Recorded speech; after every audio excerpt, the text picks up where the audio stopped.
Ladies and gentlemen, we are on the cusp here on the channel of releasing a video that I have been thinking about for quite some time, but it's like actually becoming a reality next week.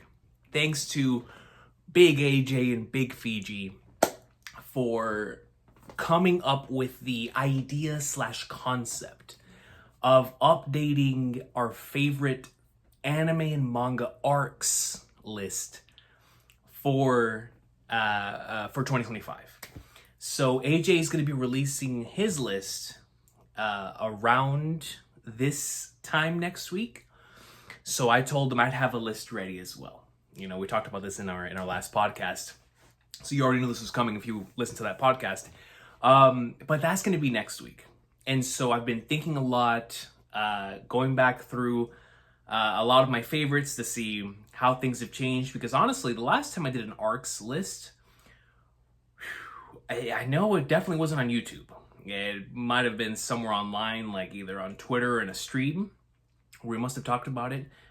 Before that, it was probably on the old channel last time we did an ARCs list. We used to do them pretty frequently. I remember our first 500 subscriber special was an ARC list, which was crazy to think about how long ago that's been. 500 subscriber special, man. it's been a long time on the old channel, not even on this channel, on the old channel. And then I know we did it again on the old channel, and I like I said, I know in this channel's time span, I've talked about it time and time again, but I don't remember the last time I made an official video on it. So it's been a very long time and things have changed, man. And so in today's video, as a sort of prequel to us talking about our favorite arcs, I want to talk about a question that's been presented to me time and time again, which goes, it goes hand in hand with this.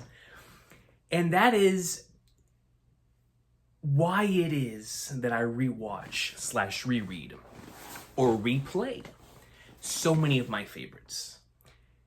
And I think the best example that I can use for this is the Hunter x Hunter 2011 anime and the Steel Ball Run manga.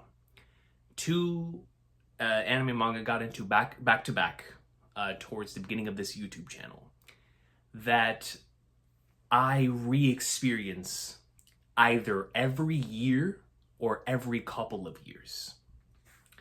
I've rewatched Hunter x Hunter 2011 so many times that I'm actually in the middle of another rewatch that I for this particular stretch. And then I reread Steel Ball Run earlier this year. So I choose these two to reread / rewatch on a regular basis. Number one, out of pure enjoyment, because I genuinely enjoy them. But number two, out of also creative inspiration. Hunter x Hunter and JoJo in general, but specifically Steel Ball Run, inspire me creatively. And not just with what I'm writing, but also when I watch either Hunter x Hunter or read Steel Ball Run, it makes me want to experience other stuff as well. So I'll use Steel Ball Run as an example. Earlier this year, when we took a quick vacation, I started reading Ravages of Time because of my Steel Ball Run reread, right? Like the Steel Ball Run reread made me want to go out and experience some more greatness. And so it reignited a spark that like I can't wait to experience something new again. And so while rereading Steel Ball Run, I was reading something new, and I do this a lot. Where if I need like any type of motivation to experience something new, I'll reread or rewatch an old favorite.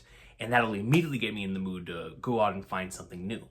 The reason for that is because that is what Hunter x Hunter and Steel Ball Run did for me originally. If y'all remember back here on when we first started doing the YouTube channel, the only things we were covering was Naruto, Bleach, and One Piece. And so when Hunter x Hunter came into the picture, thanks to a comment that was left behind by a commenter as legendary as the individual who told Roger, who asked Roger where the One Piece was, this individual was like, "Hey, Recon, I think you would like Hunter x Hunter." And that changed everything, because from that point on, I started making videos on my experience with Hunter x Hunter, catching up to the journey. And then obviously we made videos after catching up, and I did the same thing for JoJo. And so that experience made me want to actively go out and find what's out there and want to read and watch more stuff.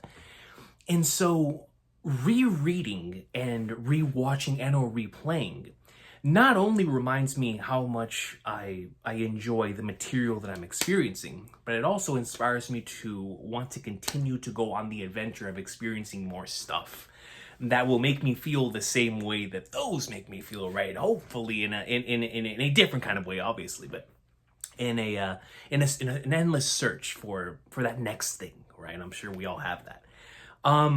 But alongside that, specifically with these two again, I've had many different points where something will speak to me on a particular rewatch or reread that didn't necessarily hit me the first time. And what I mean by that is not that I didn't enjoy it the first time, but it spoke to me in a specific way for what I was going through at that moment in time. I'll use two examples here. The Sugar Mountain arc in Steel Ball Run on, I forgot what number reread it was, but it just really stood out to me to the point to where I don't really do video essays here on this channel, but there was a reread I was doing of Steel Ball Run where I actually did not a video essay, but a sort of explanation as to why I love the Sugar Mountain arc. It's actually here on this channel if you search up like Steel Ball Run, King Recon, or whatever. And or I might just have a link to it here. But I talked about why I love the Sugar Mountain arc so much, and it impacted me from a recent reread that I did off of that. And it's a life lesson I've carried with me from that reread until now that I still refer back to, right? And it's the same thing with Hunter x Hunter, where the most classic example is I figured out a lot of what my tastes are thanks to, we'll talk about this a lot next week, but thanks to the Komugi and Meruem stuff in the Chimera Ant arc. I really learned a lot about myself thanks to what Togashi did with that particular stretch of the story.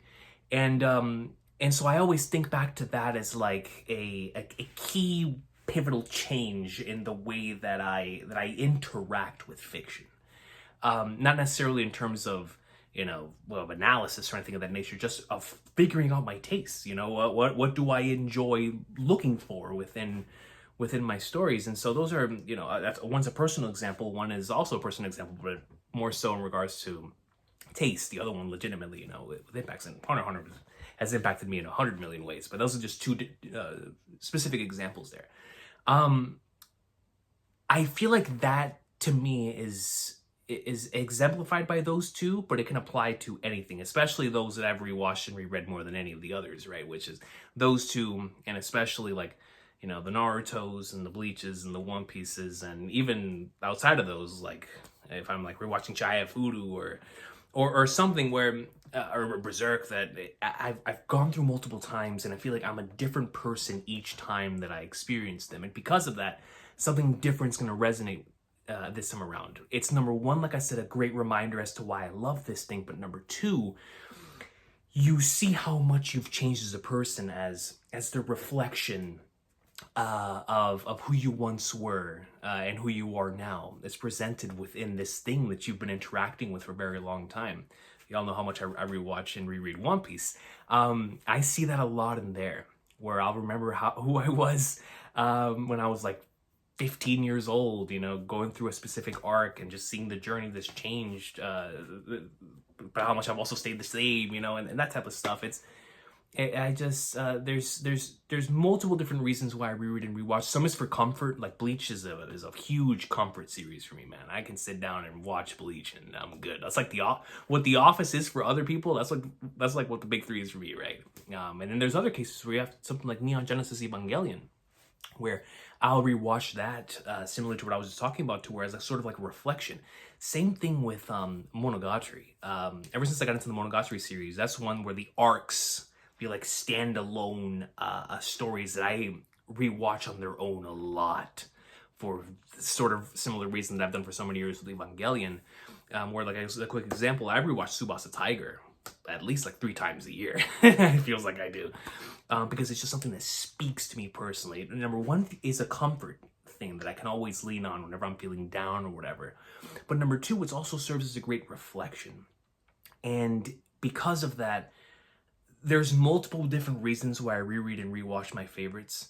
But when I think about like early this year when I reread Vagabond, and it completely changed the way that I not only look at that series because of how I am now compared to how I was when I first read it back in 2014, and seeing, you know, the differences in that, and loving a reread because of that. But then there's also, like, I just finished rewatching Naruto Shippuden, and that impacted me in a different way because now I appreciate the ending to the anime specifically more than I ever have before, because it connected with me as I am now with all things that I've gone through this year.